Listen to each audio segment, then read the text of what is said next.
We're at Blackbird studio. How long have you been working with Niko on this? Well, we met about a month ago, and we met to talk about working together, and I described to him the idea that I had of kind of like, I wanted to see if you could reproduce the kind of power that those like old like Delta recordings or like old blues recordings had, you know, and without any kind of preconceptions of using like, you know, retro stuff or new stuff, just saying, how do you do it, you know, and how does it work? So we both like to fix shit and do so it kind of seemed like like we both would get on really well. So we just started working together and seeing how it goes. I mean, you presumably worked with a number of producers over the years. Yeah, I've worked with, you know, Mitchell Froom, Richard Gottehrer, Don Gayman, like, you know, I've worked with a lot of guys for a long time. Going well with Niko? Yes, it's my favorite experience I've ever had, because it's really just about because what I'm doing, we don't really have anything to compare it to. There's no preconceived notions, so we're really just listening, you know, and just seeing, does this work or not, and not really worrying about how it works, you know. Did you get into the technical side of recording? You know, like, are you involved? Well, yeah, I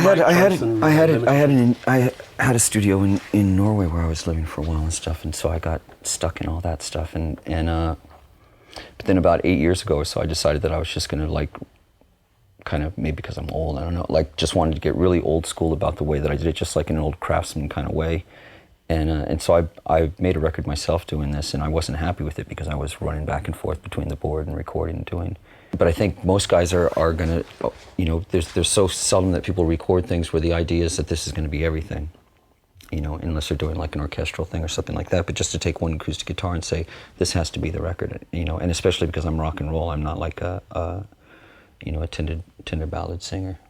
No overdubs, just one performance each time, is it? Yeah, it's pretty much, you know, what we've done is we've got like the old RCA mic like they used to use, and we've mic'd my foot, and so it's, you know, it's just kind of like...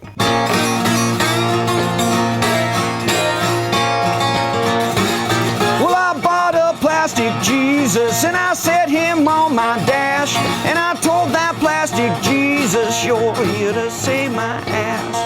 Well, he just turned and ran. Go on, Jesus. You know, so it's just that kind of real basic, you know, bones approach. But those old recordings, because of the limitations that they had these walls that they bounced up against that made these really raw. It was rock and roll, you know. So that's what we're trying to do, is kind of like recapture that again with acoustic shit. It's great that you're concentrating on capturing a moment, you know, capturing. Yeah. I think it's kind of the modern way to approach things now, because people are used to, you know, those moments where it's really captured, you know, not a recreation.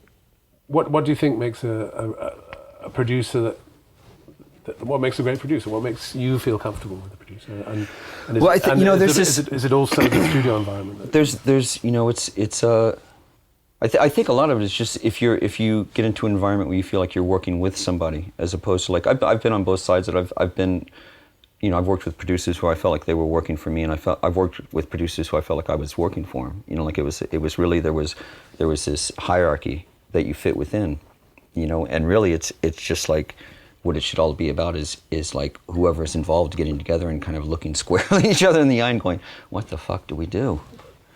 You know, and that's kind of like, you know, and that's such a healthy way to approach making music, because you're trying to capture something in the first place that isn't really, you know, it's like trying to take a picture of a ghost. So you've got to have a rapport. You've got to have a communication. I think a rapport is really good, and I think kind of like I don't even know if it's a rapport so much as a shared instinct. You know, you can be really bad at communicating and still both get to the exact same place. So I don't know if it's so much a rapport. I think it's just kind of like, you know, like you either run as a pack or you all go in different directions. You know.